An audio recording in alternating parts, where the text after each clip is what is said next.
যেভাবে, আমান আজমিকে যেভাবে আমি যুব দলের একজন নেতা পেয়েছিলাম, আমি যখন রিমান্ডে ছিলাম, আয়না ঘরে আমি ছিলাম মিনিটায়, ওই সময় তার উপর যে অত্যাচার জুলুম চলছিল, সে বিএনপি করে, এতটুকু তার অপরাধ।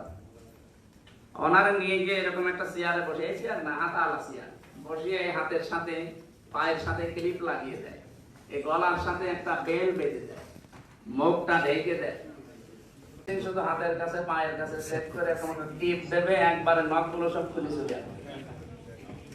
শুধু নখ খুলে আসলে তো হয়, এরপরে আবার লবণ ছিটিয়ে দেয়। আপনি বাস্তবতা কোথায় নিজেকে দাঁড় করান তো ওই জায়গায় কেমন লাগে আপনার? এরপরে একটা সুইচে টিপ দিলে 120 বার ঘুরবে 1 মিনিটে, অথচ 1 মিনিটে যদি 120 বার ঘুরে চেয়ারটা, বলেন তো 1 সেকেন্ডে কয়বার হয়?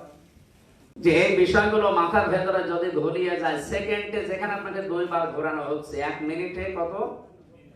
120 বার। আপনি চিন্তা করতে পারবেন না না ঘুরলে। আপনি একটু ঘুরে দেখেন, আমারও তো শুধু বসিয়েছিল, ঘোরায়নি, কিন্তু যুব দলের ওই ভাইকে বসিয়ে ঘুরিয়ে নখ তুলে লবণ ছিটিয়ে দিয়েছে।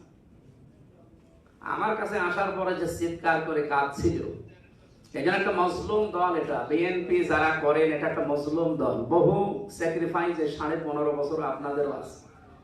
বিএনপির যিনি সর্বোচ্চ দায়িত্বে আছেন, ওনাদের ভারপ্রাপ্ত চেয়ারম্যান আপনাদের যিনি জনাব তারেক জিয়া, ওনার পিএস যিনি এখন আছেন মিয়া নুরউদ্দিন অপু ভাই, আমার সাথে 3 বছর ছিল এক ঘরে। আমি আপন ভাইয়ের চাইতেও বেশি সম্পর্ক তার সাথে। তারেক জিয়া সাহেবের পিএস ছিল গিয়াসউদ্দিন মামুন ভাই, আমার সাথে ছিল 3 বছর। লুডো খেলতাম এক জায়গায় বসে, কারণ 24 ঘন্টা আমাদের দুইজনের তালা লাগানো এবং সিসি ক্যামেরা দেওয়া, যেন আমার সাথে আর মামুন ভাইয়ের সাথে কেউ কথা না বলে। এত কড়াকড়ি করতো। খালি তারেক জিয়ার সাথে ওনার পরিচয় আছে, আর আমার পরিচয় যে মামুনুল হক সাহেব আমার সাথে ছিল, এই কারণে আমার উপরে এত কড়াকড়ি করতো। যে এই দৃশ্যগুলো বলতে আমার এখন ভয় লাগে, অথচ এগুলো সব আমার উপরে ফ্রেশ হয়েছে, আমি এগুলো পার করে এসেছি।